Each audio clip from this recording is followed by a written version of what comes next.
లోయ నీళ్లతో నింపబడుతుంది. ఈ లోయ ఒకప్పుడు కన్నీటి లోయే, ఒకప్పుడు శ్రమల గల లోయే, ఒకప్పుడు అందరికి కన్నీరు తెచ్చిన లోయే. ఇది విషాదమైన లోయ. అలాంటి లోయను నా దేవుడు చెబుతున్నాడు, ఈ లోయ నీళ్లతో నింపబడుతుంది. ఈ లోయ సమృద్ధి అనే జీవముతో నింపబడుతుంది.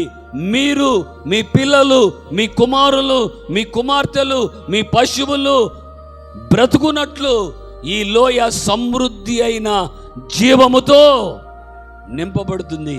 ఈ లోయ సమృద్ధి అయిన జీవముతో నింపబడుతుంది.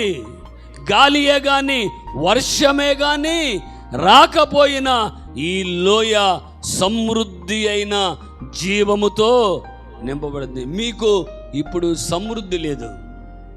మీ ఆధ్యాత్మిక జీవితాల్లో మీ యొక్క ఎండిపోయిన మీ జీవితాలు, సమృద్ధి లేదు. జీవితంలో సమృద్ధి లేదు. ఎండిపోయినాయి, పశువులు ఎండిపోయినాయి, అన్నీ ఎండిపోయిన స్థితిలో ఉన్నాయి. సమృద్ధి లేదు, జీవము లేదు. అయినా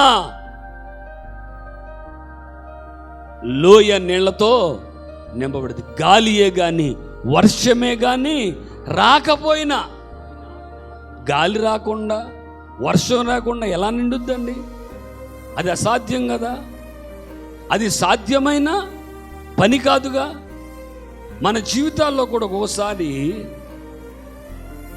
మన బ్రతుకుల్లో ఒక్కోసారి మన జీవితాల్లో గాలియే కానీ వర్షమే కానీ రాకపోయినా దేవుడు లోయను నీళ్లతో నింపుతాడు. అలాంటి గొప్ప కార్యాలు చేయగలిగిన శక్తిమంతుడిని నీవు ఆరాధిస్తున్నావు. ఇది ఏమంటే అసాధ్యమైన పని. ఇది సైన్స్కు అసాధ్యం, మనుషుల ఊహకు అసాధ్యమైన పని.